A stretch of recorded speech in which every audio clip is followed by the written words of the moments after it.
After a deadly shooting inside Peachtree Mall, 3 defendants learning their fate today.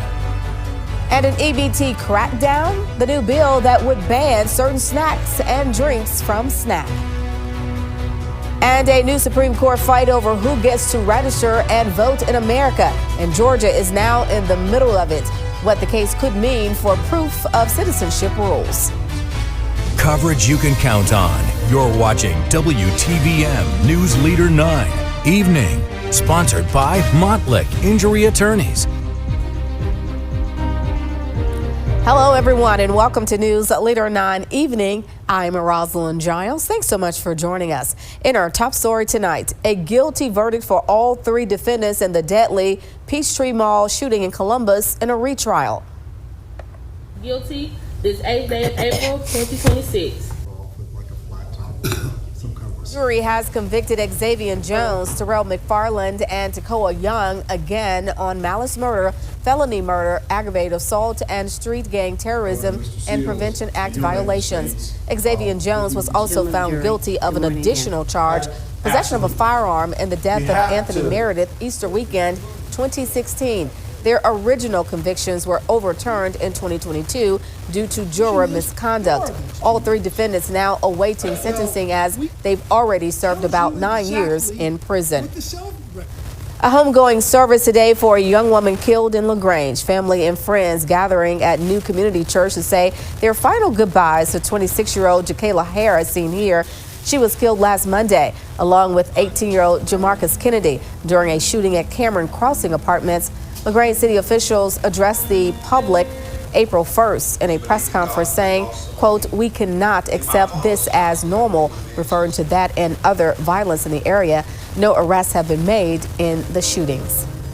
Time now to talk about what you're talking about on social media. Columbus police are asking for your help finding a man who's been missing for more than a year. Officers say 38-year-old Michael Coleman was last seen December 1st, 2024 in the area of Apex Road. Coleman has black hair and brown eyes. He's about 6'2" and weighs about 180 pounds. If you know where he is or have seen him, you're asked to call 911 or Columbus Police.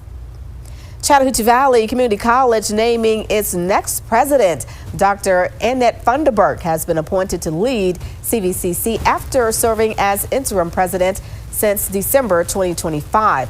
She stepped in after former President Jackie Screws retired. Well, tax season is almost over. You've only got 1 week left to file your taxes before the deadline. You still have time to pay what you owe by April 15th, or you'll deal with those penalties. But you can file for an automatic 6-month extension. You can see more stories by visiting your app store to download our free WTVM mobile news app. It's a great resource to get the latest information. And now a quick check of the weather now. Madeline, we're continuing with this warm and dry pattern.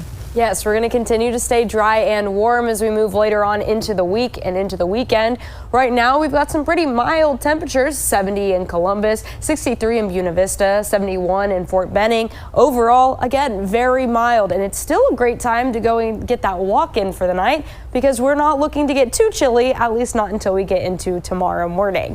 Over the next few hours, we are going to have our temperatures slightly decrease, but look at that, we're not expecting rain. We're looking to stay quite dry. We will see some more clouds in our skies, and by 11 p.m. we'll be in the lower 60s. So again, still great conditions to take those dogs out for their last walk overnight tonight. We will be in the 40s as we move on into tomorrow morning. Partly cloudy skies, a little cool. So you might want that jacket in the early morning hours tomorrow, but then you'll be able to ditch them because by tomorrow midday, we're going to be back into the 70s. 75 is going to be our high with plenty of sunshine and seasonable temperatures and conditions. We are going to continue to stay dry and we're slowly going to warm up as we move on into tomorrow as well. And look at that, plenty of sunshine. So if you have any reason to be outdoors, make sure you have your sunscreen, but we'll talk a little bit more about what we're expecting on our next 80-degree day here in just a bit. Rosalind? All right, thank you, Madeline. Alabamians on SNAP could soon face new limits on what they can buy with their EBT cards. A bill that has already passed the House would ban using SNAP benefits for candy, soda, and energy drinks. Under the bill, candy and soda would be removed from the list of SNAP eligible foods, but there are specific exceptions for baking products, jellies, jams, and power drink mixes. Lawmakers also added an amendment to block SNAP purchases of energy drinks.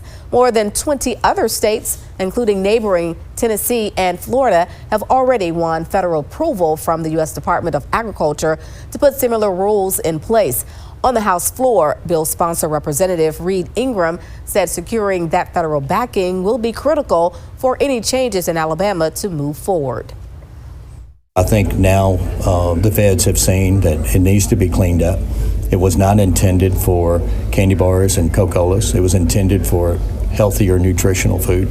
And I think that's where we're at today. Families only getting a couple $100 a month. And I don't want us to make the families or the people who create these products, make them the bad guys here when we're doing things on the other side that makes us feel a little hypocritical. Tomorrow is the final day of the legislative session. Lawmakers are expected to go late for any last-ditch efforts to pass bills this year.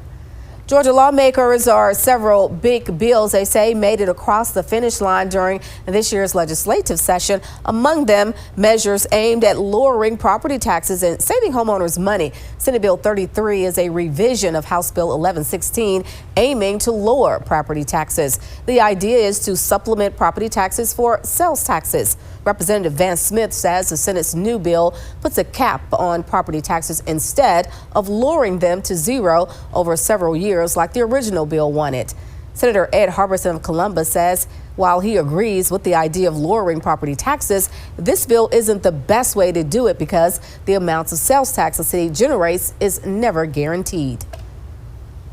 Sent that to the Senate and they came up with something else. I voted for that too, that now we've got the door open and hopefully we can come back and make some more meaningful reductions in people's property tax. People have to have some relief. In this instance, one-on-one, you're swapping out something that is certain for something that's uncertain. You never know how the economy is going to turn. You may have shoppers who don't come out. You may have a downturn in the economy. Bills approved during the legislative session are headed to Governor Brian Kemp's desk to be signed into law. Alabama's legislative session is scheduled to end April 16th. Georgia's Attorney General is jumping into a Supreme Court fight over who gets to vote. Chris Carr signed onto a 25-state brief backing Arizona rules that require proof of citizenship for voter registration. So why is Georgia stepping into an Arizona case? Abby Kasoris explains why Georgia is getting involved.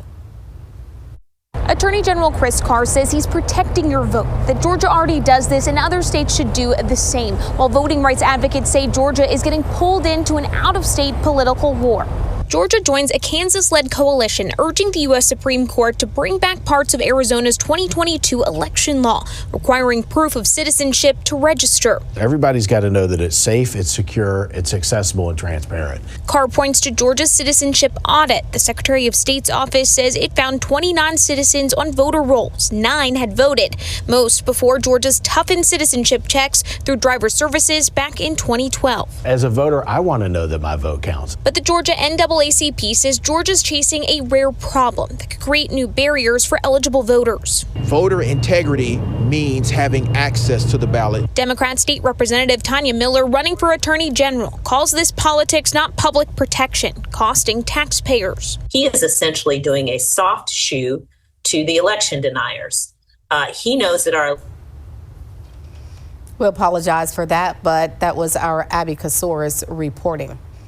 Also, Russell County High School held their 3rd annual Arrive Alive simulation this morning as local and state agencies show students the reality of drunk driving. Russell County High School juniors and seniors watched as ambulances, fire trucks, police, the coroner, and even a medevac helicopter arrived to the scene of a mock drunk driving crash. Students from the drama department played injured and dead victims as first responders demonstrated what really happens when you drive drunk or distracted. The Alabama Law Enforcement Agency handles the majority of traffic crashes across the state and see the consequences of these accidents firsthand. Chaotic as the scene was out here for them to see, it's like that here in a sort of controlled environment, but when you're out there in the real world, it's not always that controlled. Because a lot of the times, that's how it is out there in the real world. They're not in their right mind if they're under the influence. So everything may seem a lot chaotic for them. So I think they did a very good job with just being able to kind of put the role on, play the role. The high school has held the Arrive Alive mock crash simulation the past 3 years ahead of the upcoming prom and graduation season. They say with so many reasons to celebrate and travel on the roads this time of the year, it's more important than ever to remind young drivers to buckle up and stay focused. The Columbus Police Department hosted a community day of giving back.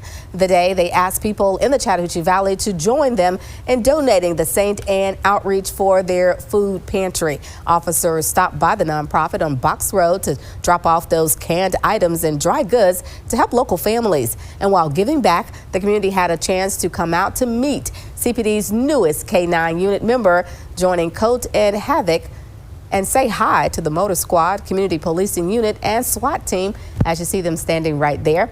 St. Anne outreach officials tell us it means a lot to have the department's help during a time of increased need.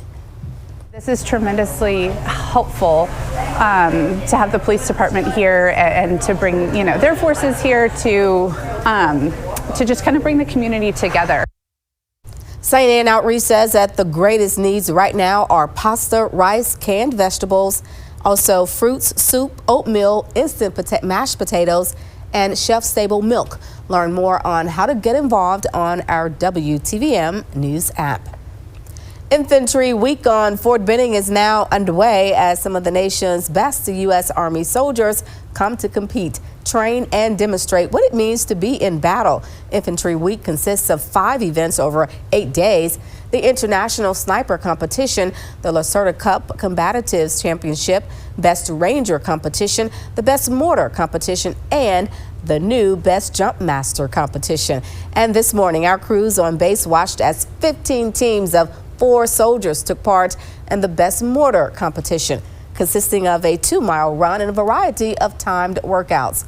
In the afternoon, the event led into a gunner's exam where teams continued to compete against one another. The event picks up again tomorrow with awards on Friday.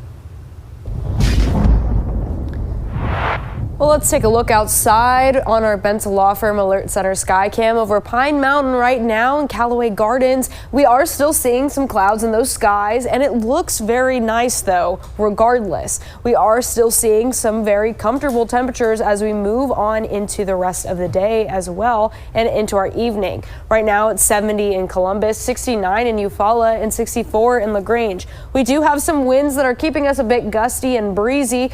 13 miles per hour in Columbus and only 7 and 6 in Eufaula and LaGrange. Overall, we are still going to have a couple of gusty days ahead of us, and then we'll start to calm down as we move later on into the weekend. We are also seeing more daylight as we move later on into spring, where by the time we get to the end of May, we're going to have over 14 hours of daylight with our sun setting almost at 9 p.m. We're going to continue to see those longer days, and even if we're not into the end of April or the end of May, all that sunshine that we are seeing later on in this week and into the weekend, we're going to continue to see that sunshine and see some more daylight. We'll talk about that next 80-degree day here in just a bit. Roslyn? Madeline, thank you. A deal to stop the fighting, but it could give Iran new leverage over global oil shipments. We'll show you how control of the Strait of Hormuz could hit energy supplies and your family budget.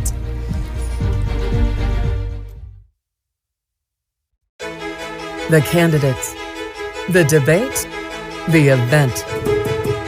The Decision 2026 Political Forum. 7 candidates are running for Alabama's 1st congressional district seat. Before you cast your vote, hear directly from the candidates on the issues that matter to you. The Decision 2026 Political Forum, April 16th at 7:30, 6:30 Central Time. Watch live on WTVM streaming on your favorite device. Ceasefire deal between Iran and the U.S. struck less than 2 hours before President Donald Trump's deadline is now in place. But the temporary agreement is fragile. Wednesday morning, Secretary Pete Hegseth and the chairman of the U.S. Joint Chiefs of Staff cautiously welcomed the planned 2-week pause. We hope that Iran chooses a lasting peace. But as Secretary Hegseth said, let us be clear, a ceasefire is a pause, and the joint force remains ready if ordered or called upon to resume combat operations. The ceasefire may leave Tehran in effective control of the world's most important maritime choke point, the Strait of Hormuz. The continued control over the strait and Iran's potential charging of tolls for passage would mark a dramatic break from the international maritime order, giving Tehran effective veto power over what passes through, from food imports to oil and gas exports from its Arab neighbors. We're in a worse position than we were before the war. The Strait of Hormuz was open. There's like 500 oil tankers waiting to get through. And Iran has essentially shut it down. Pakistan has emerged as a key mediator between the U.S. and Iran in recent weeks, with the country's prime minister inviting delegations from both countries to Islamabad for talks Friday. Pakistan's ambassador to the U.S. says success of this process lies in secrecy. The conflicting parties need to be afforded enough space void of any pressures, outside exogenous pressures. I'm Ivan Rodriguez reporting. The announcement of a 2-week ceasefire in the war in Iran sent oil prices plummeting today, but experts say lower prices for everything from gasoline to airfares to produce won't come quickly for consumers. Analysts say the fragile agreement doesn't guarantee oil tankers will be on the move. And today, the effective closure of the crucial Strait of Hormuz rocked global oil supply. And analysts anticipate it could take months to fully restore the flow and production of the oil derailed by the war. It's going to be weeks and months to get the production back online. And given that about 3 million barrels a day of refining capacity has been damaged, that can take months to years to be repaired. Lingering uncertainty pushed the average price of a gallon of regular gas to $4.16 Wednesday, according to AAA. Now, your Storm Team 9 Alert Center weather.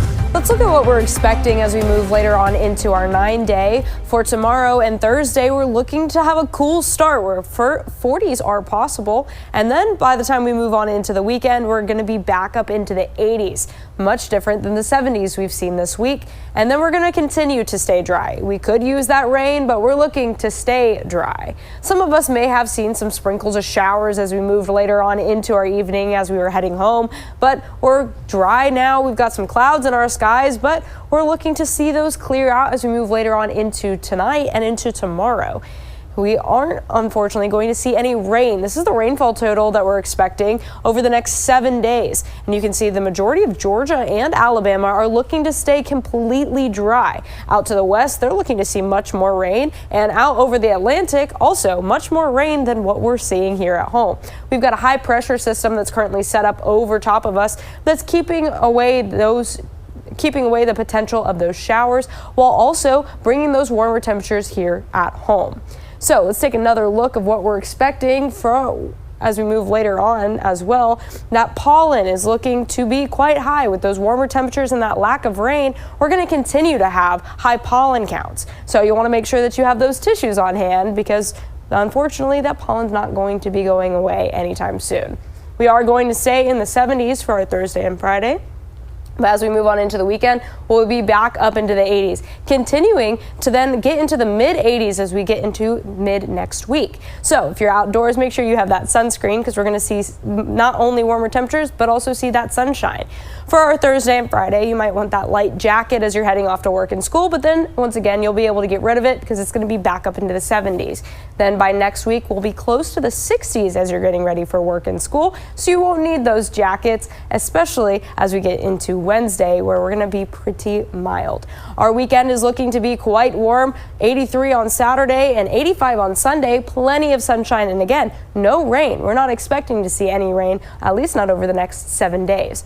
Our 9-day forecast is when we're looking to see our next potential shower is going to be on that Thursday, but until then, plenty of sunshine, warmer temperatures, and overall, no umbrellas will be needed. NASA's Artemis II mission heading for splashdown near San Diego. and we're seeing our galaxy like never before.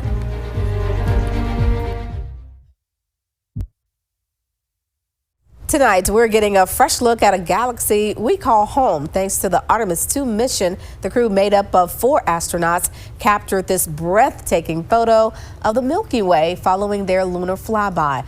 The image from NASA captures the glowing ribbon of the galactic plane. And this is where a vast majority of the Milky Way stars are connected. Artemis II is expected to splash down off the coast of San Diego on Friday. We are wishing them a very, very safe trip back to Earth.